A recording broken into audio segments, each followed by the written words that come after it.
My name is Kenneth Crum. I am the managing partner, beverage director of Heroes and Probox here at 357 West Broadway. I got into wine many moons ago. I was bartending and I just happened to work with someone who was very interested in my journey. And the more she tasted me on wine, the more I was like, whoa, this is pretty cool, and like told me about it. So it made me want to learn more. And from there, I worked my way up to being a som and sommed at a couple places, and then opened Red Hook Tavern as a beverage director, GM, and then went to California for a little bit and came back, and California was great. It was my first harvest. I came back and started working with a company which had restaurants like Niche and Tokyo Record Bar. And then that led me to opening Risholi and led me to here. Well, of course, you know, I'd like to say I pick what I love, but sometimes the general need comes from, you know, the consumer side of things. In the wintertime, for example, I'm not like a big, bold oaked red drinker. So usually that's a place that I actually have to focus on and make a conscious decision to seek wines that might serve that palate, but that I also think are delicious. So I think a general need or a hole in the list is a good place to start. But certainly at the beginning, and when you're starting to build a list, the first thing is it good? It's a simple thing, but I think sometimes as soms we get so cerebral about the story and about the the background of the region sometimes, or producer sometimes, that we forget, like, it comes down to, is it good? And then the third thing I look for is a genuine connection with the person, preferably, or the place. So a lot of the places or people that I have on the list are like people that I've met in person, that I've heard their story from them, or places that I've been to that remind me of the cuisine or the culture of that place. I think people, at the end of the day, want to have more fun and a less cerebral dining experience. It's why, like, I think a lot of tasting menu places are a little less popular, a little less busy. The really popular restaurants are like kind of a la carte, more casual environments. And I think people are looking for that in their wine as well. Again, is it delicious? Can I drink it? Yes, maybe sometimes I want to think about it, and if I'm really interested in it, I want to know more, and I want to really dive into the glass. But I think a lot of times people are like, they're here to have a good time, and they're here to drink something delicious, and it probably stops there.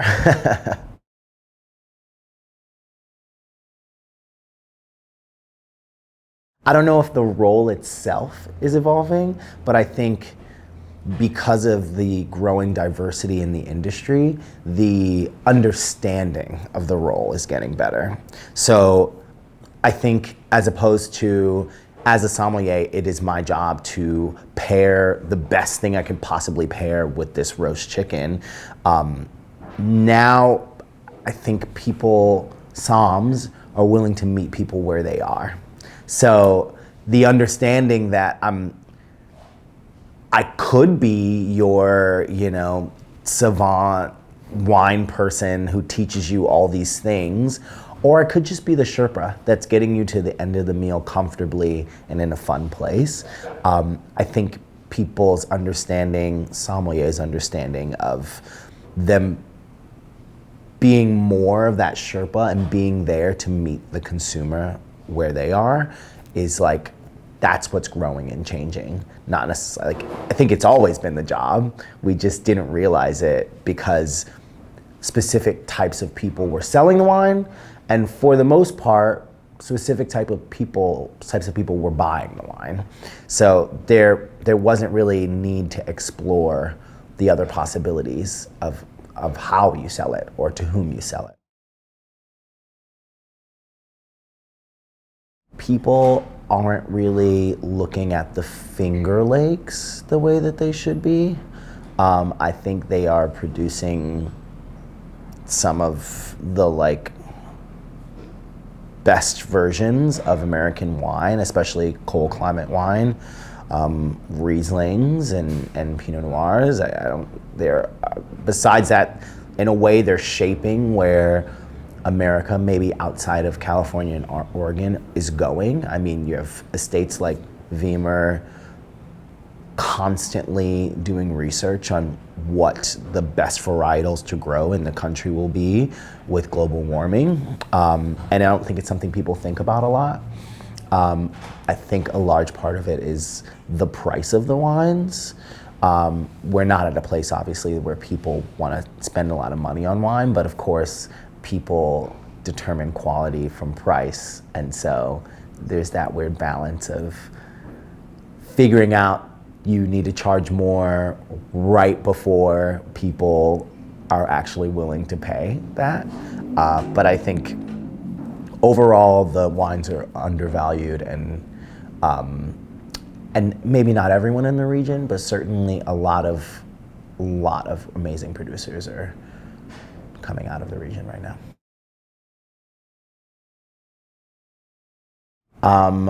It's funny, I remember the wine, I remember the moment, the time, exactly like it was yesterday.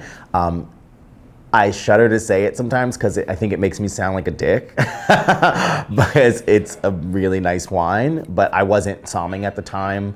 One of my mentors was somming, and she brought it over to be like, try this is amazing. But it was 1964 Giuseppe Mascarello Monprivato, and there was a complexity there that I'd had wines that were complex before them, but there was this balance between like smoky and pretty and just the extremes that existed within the glass were not something I had tried before.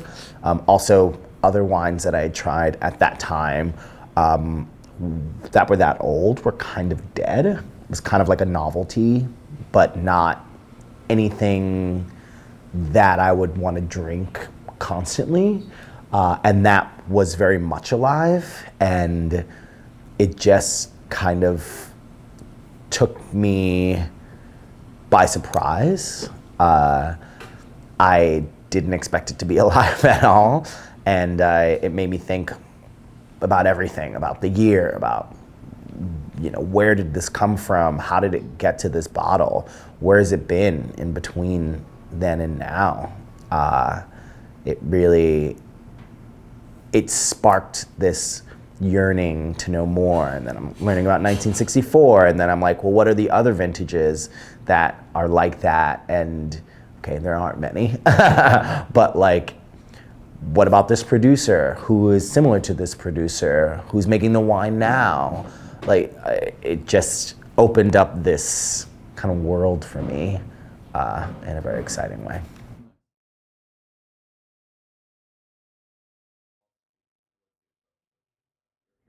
So my philosophy towards the approach is, again, it all started from, I'll take you back a little bit in history to us having niche, which was one of the hardest jobs I've ever had in my life. I don't know if you know about it at all, but it was like a rotating host of sommeliers, winemakers, so many amazing people that many I call my friends to this day. And this space turned into, when we were conceptualizing, we realized we wanted to dedicate a space to that, to us, really. obviously that is why it's called Heroes. But when I thought about the list, I thought about, what if I could have wines from the Finger Lakes, South Africa, Champagne, really like generally that you don't see on a list together, and the connection is us, me, us. I've met these people. I have firsthand accounts of why they're so amazing, and the thing that connects them is generally the way they look at expression in the region. So when starting there, that gave me a lot of things to play with. In fact, what it did was make things lopsided. I found myself with a bunch of champagne, but like one Bordeaux producer. And so after building the list with things that, you know, the people that I love and know and are friends, it morphed into, well, now I want to meet someone new. I want to be excited about a Bordeaux. I want to be excited about wine from California, from Napa specifically, or, you know, and I started to seek the connection, not over the taste of the wine, but it was certainly a competitor. And after that, I have a few rules. One of them being I have to like all of the wines from the producer. I'm kind of all in and all out, or all out. In general, I like to carry a minimum of 3 to 4 SKUs per producer, because I think it's more fun to give a bigger picture of the producer rather than, oh, well, the Moret Saint-Denis is the best wine, so that's the only one we carry. If that's how I felt, I just wouldn't carry the wines. And the other is I wanted to give, even if it was one sentence on the wine list, I wanted to give the impression that there's more to be told there. 1 or 2 sentences that say why they're on our list, or a snapshot of a part of their story. So you're like, oh, I want to know more about how they started the whole grower champagne movement, or, you know, things like that.